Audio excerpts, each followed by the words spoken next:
তিনটা শব্দ আছে। এক, ম্যারিটোক্রেসি। দুই, প্র্যাগম্যাটিজম। তিন, অনেস্টি।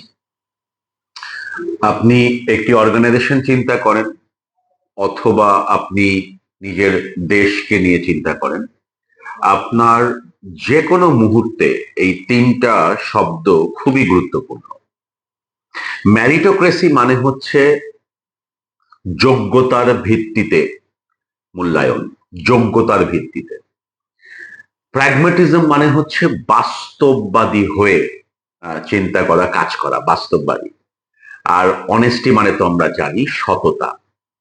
নাও এই তিনটার কম্বিনেশন যদি প্রতিষ্ঠান বা দেশ বা ব্যক্তি জীবনে না থাকে, তাহলে আমরা যেই স্বপ্ন নিয়ে একটি প্রতিষ্ঠান চালাই বা একটি দেশ পরিচালনা করি, সেই জায়গাতে বাধাগ্রস্ত হয়।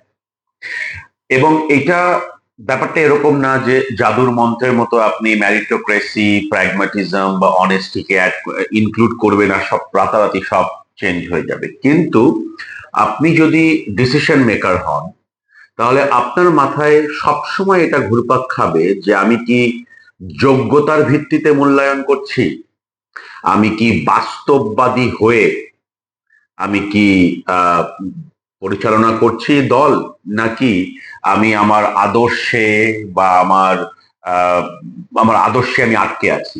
That is very important. কারণ অনেক সময় দেখা যায় কি যে আপনার একটা আদর্শ থাকতে পারে, কিন্তু বাস্তবতার সাথে আহ, চল চলবার কারণে আপনি হয়তো সেখান থেকে বেরিয়ে আসতে আপনি বাধ্য হচ্ছেন। কেন? কারণ আপনাকে বাস্তববাদী হয়ে সিদ্ধান্ত নিতে হবে যে এই মুহূর্তে আবার কোন সিদ্ধান্তটা গুরুত্বপূর্ণ, নাকি আমার আহ, মানে আমার ফিলোসফি, আমার আদর্শের কারণে আমি এই বর্তমানে প্রয়োজনটাকেও আমি স্বীকার করব না। That is call pragmatism.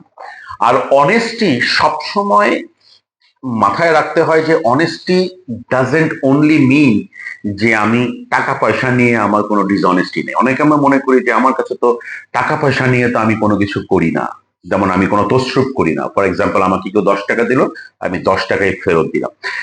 That is a part of honesty. But honesty কিন্তু একটা হলিস্টিক ব্যাপার। হলিস্টিক ব্যাপার মানে হচ্ছে আপনি কি সিদ্ধান্তে অনেস্ট কিনা, আপনি কি মূল্যায়নে অনেস্ট কিনা, আপনি কি কথাবার্তায় অনেস্ট কিনা, আপনি কি ডেফিনেটলি আপনার দল পরিচালনার ক্ষেত্রে আপনি বায়াসের ঊর্ধ্বে হয়ে, পক্ষপাতের ঊর্ধ্বে হয়ে আপনি কাউকে সিলেক্ট করছেন কিনা। That is also a part of honesty.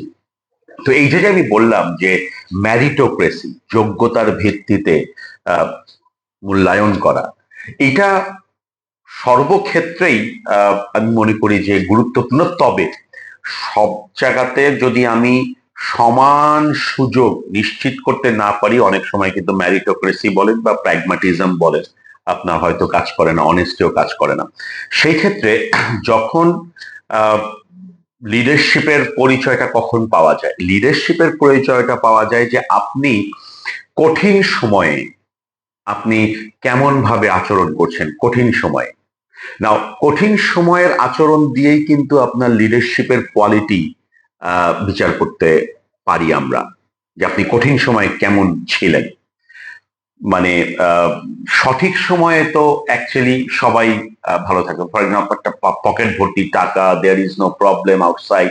So আপনি মানে নদীর ঠান্ডা স্রোতের মতো আপনি বয়ে যাচ্ছেন। কিন্তু যখন আপনি উত্তাল সমুদ্রের মধ্যে পড়েন, ওই সময় আপনার লিডারশিপ কেমন।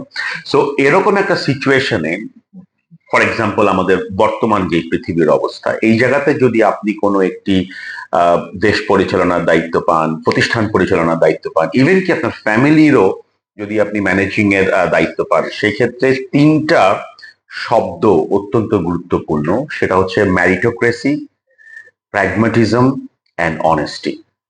যোগ্যতার ভিত্তিতে মূল্যায়ন, যেটাকে আমরা বলি ম্যারিটোক্রেসি। বাস্তবতার দিক বাস্তবতার দিক বিবেচনা করে সিদ্ধান্ত নেওয়া।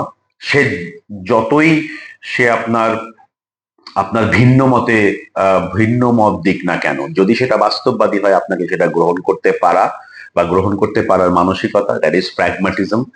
আর 3 নম্বর হচ্ছে honesty. What ever the things comes, আপনি আপনার অনেস্টির জায়গা থেকে আপনি এক মুহূর্ত নড়বেন না, সততার দিক থেকে। এই MPH is a very very important model, এবং পৃথিবীর অনেক উন্নত দেশ এই এমপিএইচ কে ফলো করে তারা কিন্তু আহ, উন্নতির শীর্ষে পৌঁছেছে। আমাদের সামনেই আছে সিঙ্গাপুর। সিঙ্গাপুরের কিন্তু মূল তত্ত্বটা ছিল এই এমপিএইচ। তো আমার ভিডিও যারা যারা দেখলেন, আমার মনে হয় যে এটা আপনাদের জন্য একটা মস্তিষ্কের একটা চিন্তার খোরাক হিসেবে হয়তো কাজ করতে পারে, যেটাকে আমি ইংরেজিতে বলি ফুড ফর থট।